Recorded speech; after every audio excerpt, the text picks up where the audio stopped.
Plus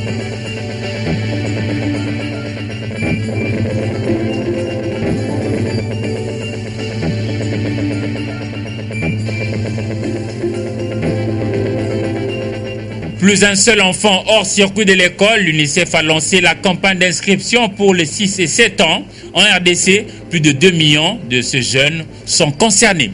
Antena, le journal, Sylvie Fortuné, Mboula.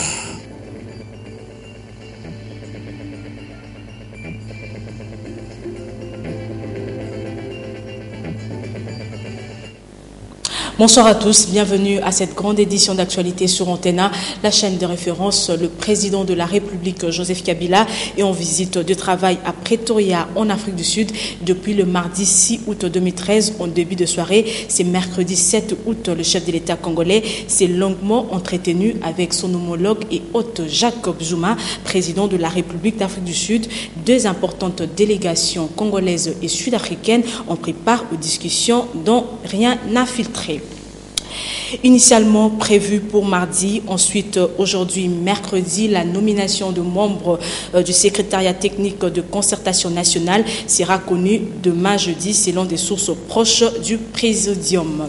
Et puis à la suite de la déclaration de l'honorable Léon Kengo Adondo, président du Sénat, faite le lundi 5 août 2013, le mouvement de libération du Congo par le biais de son secrétaire général Thomas Louaka a donné sa position en rapport avec ces nominations. Thomas Louaka est au micro de David Tembeni. Suivez.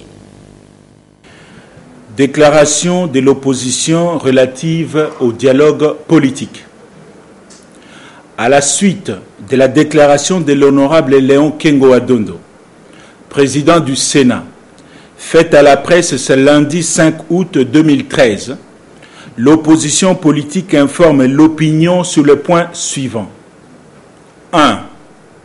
La nomination d'un secrétariat technique et l'adoption d'un budget de concertation nationale par le présidium mis en place par l'ordonnance du 26 juin 2013 révèle la volonté manifeste du pouvoir de persévérer dans la logique de concertation convoquée et organisée de manière unilatérale et autoritaire.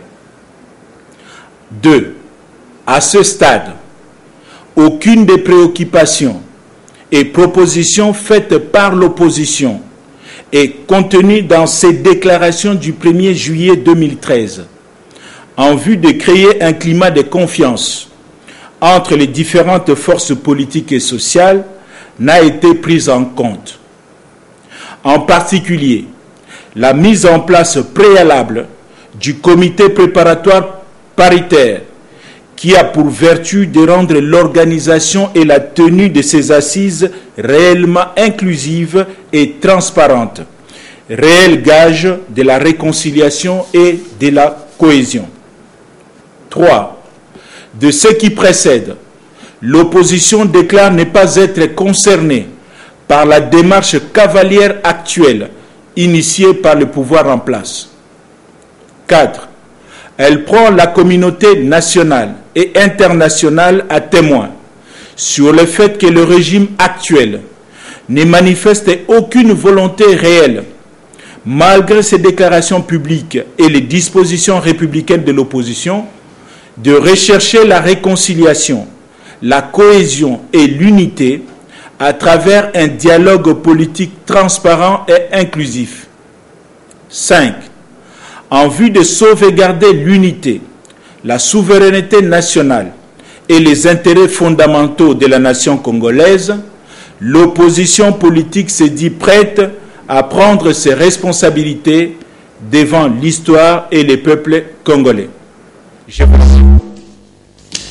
Et puis cette déclaration n'est pas seulement du MLC, aussi pour le groupe parlementaire UDPS et Alliés, et puis pour l'Union pour la Nation. D'autre part, la rencontre hebdomadaire Nations Unies, presse de ce mercredi 7 août 2013, a évoqué plusieurs points liés à la sécurité et humanitaire dans la partie est du pays. Les forces armées de la République démocratique du Congo et le casque bleu de la MONUSCO ont bouclé la zone de sécurité de Goma-Sake et ont récupéré 24 armes. Patricia Amouli. La MONUSCO a pris bonne note des préoccupations soulevées par la population de Goma en rapport avec l'ultimatum lancé pour désarmer les forces négatives dans cette partie du pays. Le porte-parole militaire de la MONUSCO, le lieutenant-colonel Félix Prosper Bass, a souligné devant la presse que plusieurs dispositifs ont été pris, notamment le changement des méthodologies de travail sur les terrains pour traquer les forces négatives. D'autres patrouilles aériennes, des reconnaissances ont également été menées sur l'axe Goma-Sake. Les casquets bleus tanzaniens de la brigade d'intervention de la force de la MONUSCO mènent aussi des jours comme des nuits des patrouilles régulières intensives dans la localité de Sake et sur l'axe menant vers Goma. D'autres patrouilles sont menées conjointement avec le bataillon indien de la MONUSCO dans la ville de Goma dans le but de se familiariser avec le terrain et d'interdire toute activité des groupes armés dans ces secteurs. La FARDC et la MONUSCO ont bouclé la zone de sécurisation de Goma-Sake et ont récupéré 24 armes et 22 soldats se sont rendus. La MONUSCO a en outre équipé l'aéroport national de Bunia en matériel de navigation aérienne en province orientale. Ces matériels permettront de faire atterrir et décoller des avions de jour comme de nuit, même lorsque les conditions atmosphériques semblent laisser à désirer. Le projet du budget de l'État pour l'exercice 2014 doit arriver en temps utile au Parlement. C'est mercredi. Les experts du gouvernement, aux côtés de leurs partenaires, ont clôturé l'atelier organisé à cet effet. Le vice-premier ministre et ministre du budget, Daniel Mukoko Samba, a pris part à la cérémonie de clôture à Gombe. Afrika Mujinga, Pepito Matondo. C'est depuis un temps que la veille de la session budgétaire au Parlement n'est pas du tout repos au gouvernement central pour élaborer un projet du budget national. En amont, les pouvoirs exécutifs réunissent les experts, le membre de l'ECOFIN de deux chambres du Parlement, l'Assemblée nationale et le Sénat, sur les perspectives du budget 2014 jusqu'en 2016. Constitué en atelier, les échanges entre les différents maillots et les partenaires techniques et financiers ont été clôturés ce mercredi par le vice-premier ministre, ministre du budget, Daniel Mukoko Samba. Il est indéniable, mesdames et messieurs, que nous faisons tous face à un défi majeur, celui de la mobilisation des ressources, parce que c'est l'élément clé pour pouvoir soutenir les politiques de développement de notre pays. Et à ce titre, le gouvernement, sur instruction de son Excellence Monsieur le Premier ministre, chef du gouvernement, va poursuivre les efforts de mobilisation des ressources à travers notamment la mise en œuvre de la feuille de route issue des assises nationales sur le coulage de recettes. Quelle sera la particularité du projet du budget 2014 ? Selon la loi, le budget doit devenir aujourd'hui un cadre pluriannuel, pas seulement année après année. Donc la particularité, c'est que là, nous avons un cadre sur la période 2014-2016. Expert en la matière, également parlementaire, le sénateur Mabi Moulumba a placé un mot. On a amélioré la présentation des choses et je crois que l'exercice a été élargi à un grand nombre avec toutes les catégories qui participent en fait qui pourraient participer à l'élaboration du budget. Et je crois que c'était un bel exercice, comme on le dit, intégré dans ce qu'on appelle une approche participative. Le gouvernement envisage d'organiser une série de conférences autour du budget de l'État à partir du 19 août 2013. Et puis la compagnie informatique d'élaboration des logiciels Ciel Corporation a tenu une conférence de presse ce mercredi 7 août à la salle de fête CVM. C'était pour annoncer l'organisation de la première édition du Salon de l'innovation qui se tiendra du 16 au 18 août 2013 au Fleuve Congo Hôtel. Et les Arvezolo, Pepito Matondo. Cette conférence qui avait pour but de sensibiliser la population sur la tenue du Salon de l'innovation prévu du 16 au 18 août 2013 au Fleuve Congo Hôtel, salon qui portera sur la présentation des innovations dans les différents secteurs et sera parrainé par le ministère de l'Industrie. Il devra aussi mettre en compétition des entreprises publiques et privées ainsi que des créations des particuliers dans le but de promouvoir des innovations d'abord congolaises en cette première édition, ensuite des innovations africaines et pourquoi pas mondiales. Notre but en créant cette plateforme ici, c'est de faire sa promotion. C'est tout. Une seule condition pour prendre part à ce salon est d'avoir un projet à présenter, et ceci en dépit de la provenance géographique. Les personnes qui n'ont pas d'électricité pourront lire dans la presse écrite, et les personnes qui sont très éloignées de Kinshasa pourront, grâce à vous qui êtes les chaînes qui ont de l'aura nationale comme internationale, ils pourront être informés qu'il y a maintenant en RDC un salon qui met au profit ou bien qui valorise les innovations des Congolais. Cette conférence de presse est clôturée par l'exhortation de l'administrateur délégué général de Ciel Corporation à la participation massive des innovateurs. D'autre part, l'agence spécialisée dans l'étude de marché et le conseil en marketing, connue sous le nom de Target, a présenté les résultats des études faites sur le marché des publicités en République démocratique du Congo. C'est 7 août au restaurant Le Gaspacho, situé dans la commune de la Gombe. Magali Sissi et Sylvain Kapong-Botengele étaient sur place.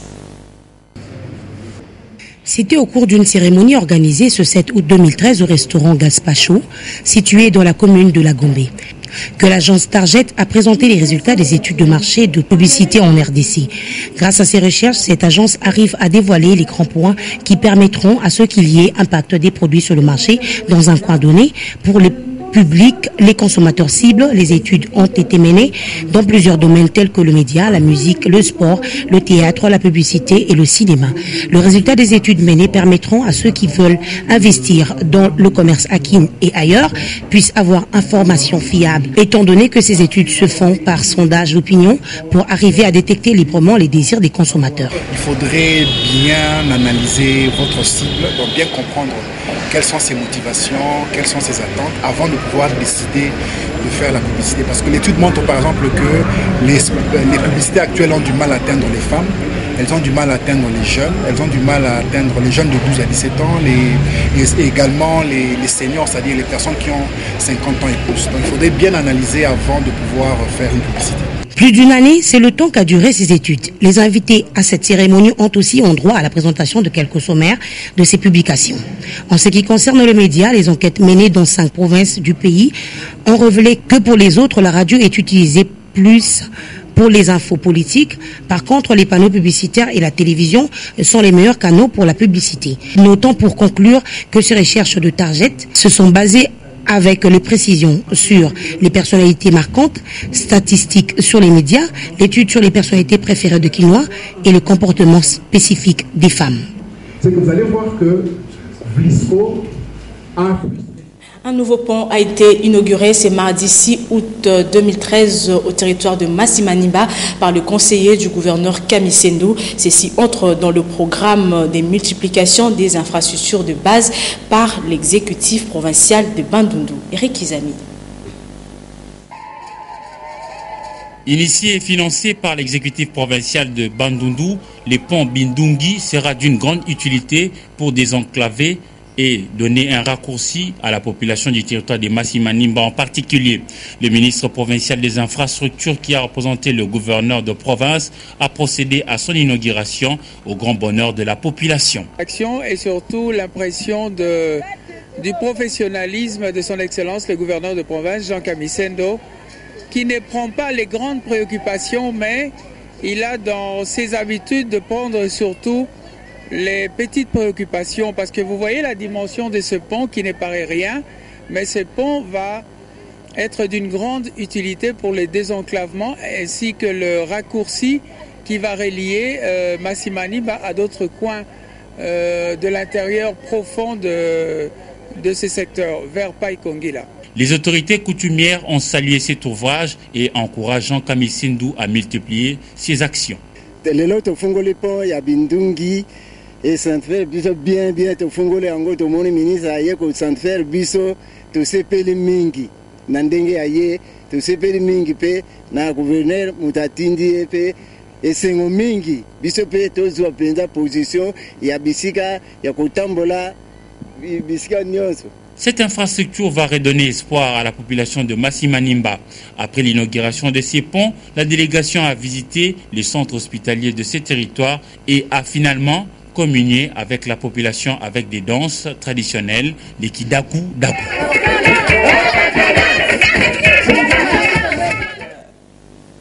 De retour à Kinshasa, où le syndicat Éveil de la conscience ouvrière a organisé une assemblée générale avec les agents de l'administration publique. C'est mercredi 7 juillet dans la salle du collège Elikia à Gombe. Au cours de cette réunion, 2 sujets ont été inscrits à l'ordre du jour, à savoir la tenue des élections au sein de la SCTP et le respect des textes. Anne-Marie Ossite, Sylvain Kapombo Bosengele. Réunis au sein des différents ministères, les agents de l'administration publique ont tenu une assemblée générale ce mercredi 7 juillet, au cours de laquelle 2 sujets ont été abordés, notamment celle ayant trait à la tenue des élections au sein de la SCTP, qui est un droit constitutionnel pour les agents, et le respect des textes qui régissent toutes les entreprises au sein du COPIREP. Nous demandons que, effectivement, le travailleur soit représenté par leurs vrais représentants, parce que les délégués syndicaux qui sont en place avec le syndicat, on est à la 6e année pour un mandat qui aurait dû ne prendre que 3 ans. Je pense, dans un pays démocratique, c'est hors norme. En ce qui concerne les revendications sur la réforme des entreprises, Lambert Osango précise. Nous, en tant que syndicat leader, le syndicat ECO, comme vous avez pu le suivre et vous l'avez vécu vous-même, nous avons la responsabilité de dire la vérité au gouvernement. Nous ne sommes pas opposés à la réforme, mais les choses doivent se passer dans le respect des textes. Les agents de l'administration publique espèrent voir leurs revendications être prises en compte par l'autorité compétente. Un mot en santé avant de passer à autre chose. Dans le cadre de la semaine mondiale de l'allaitement maternel célébrée du 2 au 9 août, le ministre de la Santé publique, Félix Kabange-Numbi, est resté aux côtés des mères pour soutenir l'allaitement maternel. Pour ce faire, il a choisi la maternité de Kintambo pour sensibiliser les accouchés sur l'importance de l'allaitement au sein, avec un accent particulier sur l'allaitement exclusif jusqu'à 6 mois. Patricia Basso. Dans la salle d'accoucher, le docteur Félix Kabange a démontré noir sur blanc l'importance de l'allaitement exclusif au sein en vue de préserver les bébés des maladies infantiles qui constituent l'une des causes de mortalité élevée en République démocratique du Congo. Le ministre de la Santé a affirmé être convaincu du bien que procure le lait maternel à l'enfant qui les reçoit. Soucieux de savoir combien de femmes pratiquent l'allaitement maternel exclusif jusqu'à l'âge de 6 mois, le docteur Félix Kabange a félicité une accouchée approchant la trentaine qui a respecté l'allaitement maternel exclusif pour son premier enfant. Il l'a encouragé en lui remettant une somme d'argent pour lui permettre de bien se nourrir. Cette première a témoigné également les bienfaits du lait maternel et promet de continuer à allaiter ses enfants exclusivement au lait maternel. Après cet entretien à bâton rompu avec les femmes, le docteur Félix Kabange a visité tour à tour la salle de travail pour les accouchés et la salle d'opération. Il a promis de militer pour que la salle d'opération soit convenablement équipée, tout en demandant au comité de gestion de travailler en collaboration avec tout le personnel pour faire de la maternité de Kintambo un hôpital ami de bébés. Voilà le reportage de Patricia Bassoir rendu par Nadia Koulinfouka. En éducation, c'est ce mercredi 7 août qu'a débuté la campagne d'inscription de tous les enfants à l'école. Le Fonds des Nations Unies pour l'enfance UNICEF en a profité pour émettre les fournitures scolaires pour l'année scolaire 2013-2014 à l'école Don Bosco de Massina, Petro Congo. Patrick Borel Mukendi, David Tembeni, Willy Kacha, reportage. Dans le cadre de la campagne d'inscription de tous les enfants de 6 à 7 ans à l'école primaire, le Fonds des Nations Unies pour l'enfance UNICEF a entamé sa phase de dispatching des fournitures scolaires dans les établissements aussi bien publics que privés. En présence de plusieurs partenaires internationaux, l'état-major de l'enseignement primaire, secondaire et professionnel, la bourgmestre de Massina, l'association de parents des élèves des écoles catholiques accompagnaient leurs enfants habillés en tunique bleue et blanc. La première bénéficiaire des kits scolaires, c'est l'EP Don Bosco de Massina, Petro Congo. Le ministre de l'EPSP a déclaré que le gouvernement congolais s'emploie à corps et à cri pour permettre aux enfants et adolescents de regagner les bancs de l'école. Tous les enfants, quel que soit leur milieu d'origine, constituent le gage de l'avenir de la République démocratique du Congo dans sa vocation d'un pays émergent au cœur de l'Afrique. La représentante adjointe de l'UNICEF en RDC a indiqué que cette campagne vise notamment l'inscription des enfants de 6 à 7 ans aux études. La campagne vise, je le répète, l'inscription en première année de ces 2 millions d'enfants de 6 à 7 ans. Elle vise aussi une éducation inclusive et vous l'avez peut-être observé, le nouveau logo de la campagne inclut les enfants avec un handicap. Kayo Lobukaka, représentante des élèves des Don Bosco, a martelé que l'enseignement est plus important dans la vie d'une personne. Il n'y a que l'éducation et l'instruction qui peuvent contribuer au développement réel de notre pays. La dite campagne va jusqu'au 27 août 2013 et cible les 11 provinces de la RDC. Et puis, les parents des enfants à l'âge d'entrée en première année ont été aussi conviés à la cérémonie du lancement de la campagne d'inscription des enfants à l'école. Ils ont exprimé quelques préoccupations à la suite des allocutions suivies. Reportage. Les secteurs de l'éducation figurent en bonne place dans la révolution de la modernité, vision chère du chef de l'État. Aujourd'hui, qui est la campagne nationale pour l'inscription à l'école de tous les enfants d'âge scolaire en mettant l'accent sur les nouveaux entrants en première année primaire est lancée. Les parents prennent déjà des dispositions pour soutenir cette initiative du gouvernement de la République. Les enfants inscrits doivent être soutenus, supportés par les parents, alors que les parents disent qu'ils n'ont pas de moyens. Alors, nous demandons au gouvernement de mettre tous les moyens nécessaires, de créer les emplois pour que les parents aient l'argent afin qu'ils puissent soutenir leurs enfants aux écoles. Certes, cette heureuse tradition a été maintenue cette année en impliquant aussi de nombreux autres partenaires techniques et financiers des ONG nationales et internationales, ainsi que des organisations de la société civile, mais tout compte fait. L'inquiétude demeure dans les chefs des parents dépourvus de moyens, alors que la volonté d'instruire les enfants à l'école y est. Les parents qui n'ont pas encore inscrit leurs enfants, allez inscrire leurs enfants parce que les études donnent des aides. On a entendu tout ce qu'on vient de dire. Et peut-être s'ils ne l'ont pas fait parce qu'ils n'ont pas d'argent. Nous demandons surtout la responsabilité revient plus au gouvernement. Il importe de rappeler aussi que la campagne d'inscription pour l'année 2013-2014 est lancée au seuil de la 4e année de la mise en œuvre de la politique de la gratuité de l'enseignement primaire dans les établissements publics. Et puis le malheur qui a frappé la famille chrétienne par la mort du chanteur Alain Moloto le 2 août continue à susciter des réactions.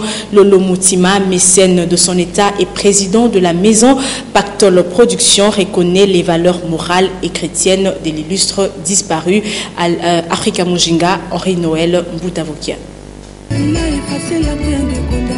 En séjour à Kinshasa depuis le mardi 6 août pour des raisons de service, le mécène congolais et producteur de la maison Pactole Production, Lolo Moutima, n'est pas passé à côté de l'actualité pour évoquer la disparition du chanteur et adorateur Alain Moloto.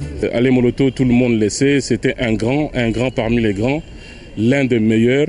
Les perdre, c'est vraiment une grande perte. C'est une perte énorme en tout cas pour cette famille chrétienne de la RDC. Nous compatissons à sa famille biologique et à la famille Gaël pour la douloureuse épreuve qu'ils viennent de subir. En ligne de mire de Lolo Moutima, c'est le prochain concert à Kinshasa de l'artiste Béoussiel avec son opus Amour Foulova. De la souffrance au pouvoir est toujours sur le marché, c'est-à-dire l'album Amour Foulova, dont la chanson de la souffrance au pouvoir fait partie, est toujours sur le marché. Elle édifie beaucoup de personnes, nous avons beaucoup de témoignages. L'album se comporte bien sur le marché. La sœur Béussiel arrive avant la fin de la semaine. Il y a un concert qui est prévu au studio Momangebi déjà à la RTNC et puis au Grand Hôtel de Kinshasa.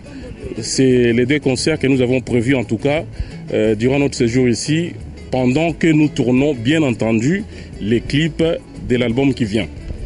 Bazoa Zéro. À titre de rappel, la levée du corps du frère Alain Moloto est prévue ce lundi 12 août et sera exposée au stade Tata Raphaël. L'enterrement interviendra le mardi au cimetière Métropole. Que son âme repose en paix. Nous allons lire le journal dans une sélection et commentaires de Nadia Koulafouka. Revue de presse.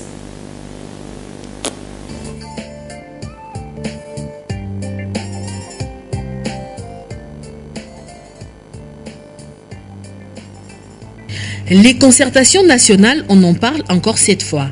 Les tabloïds de ces jours se sont plutôt intéressés à la composition du secrétariat technique de ces forums nationaux. Africa News parle du décor déjà planté pour la tenue de ces concertations nationales, du fait que les animateurs du secrétariat technique chargés de l'organisation du dit forum vont être connus ce mercredi 7 août. Le journal rapporte également que le présidium composé du président de l'Assemblée nationale et du Sénat va approuver les budgets des concertations nationales, de sorte que... Voilà, veuillez nous excuser pour cette revue de presse de mauvaise qualité. Ce journal est terminé. Merci de nous avoir suivis. Très bon de programme sur nos antennes. Au revoir.